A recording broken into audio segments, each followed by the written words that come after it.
Hello everyone, I am Helen from langfang dingyang Flange Pipe Fitting Company. Today I'm going to share with you the basic knowledge of a steel flange. I'm going to talk about the types of the flange, the production process, the usage, and the different types of the steel flange.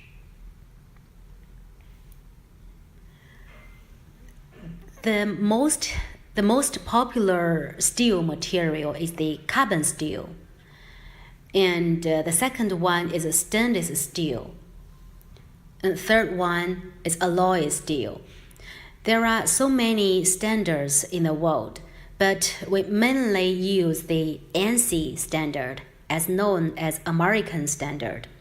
DIN, UNI, and EN. These are mainly used in European market. The GHOST for Russian market. SABS for South African market. BS for Great Britain market. Of course, these several standards are used together. The classical and traditional production way for steel flange is the forging flange. And second one is casting flange, not precision, it's sand cast. The production cost is lower than the forged flanges, but it requires a big quantity. The third one is laser cutting.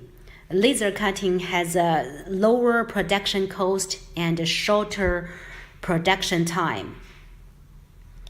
The advantage is the shorter delivery time. There are many types on flanges, like the plate, the weld neck, slip-on, socket weld, lap joint, threaded, and blind. Those types go together with the different connection way. The plate flange. We can see the plate flange is very normal. It is very easy to be produced and very convenient to be assembled. The production cost is lower, so it is widely used in many fields, but rarely used in chemical industry or higher risk industry.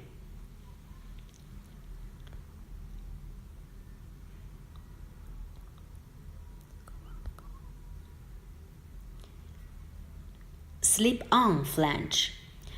Those kind of flanges is very convenient and very easy to be assembled for the workers.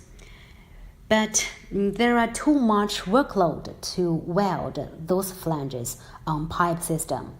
It needs more quantity of welding rod, and slip-on flanges cannot resist high pressure and high temperature. Weld neck flange and long weld neck flange. Those flanges has higher deformation resistance. It is not easily deformed, and the sealing effect is very good. It is widely used in the pipe system, which will endure the large fluctuation of temperature and pressure. But the size is too big and the weight is more heavier, so the price is higher accordingly. And also because of long neck, the heavy weight, so it is more easily to be broken during transportation.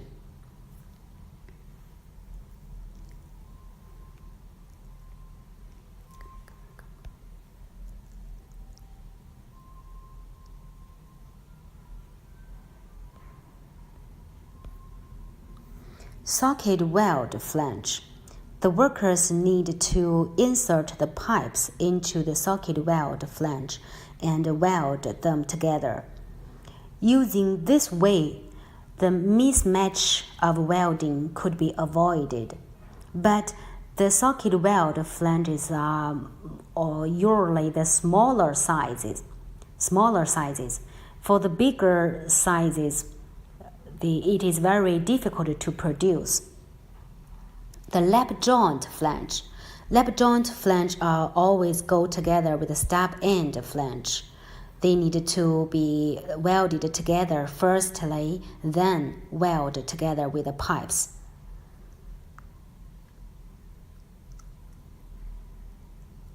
Threaded flange. You can see in the center hole of this flange, it is threaded, so we call it threaded flange. This kind of flanges are easy to be assembled and repaired.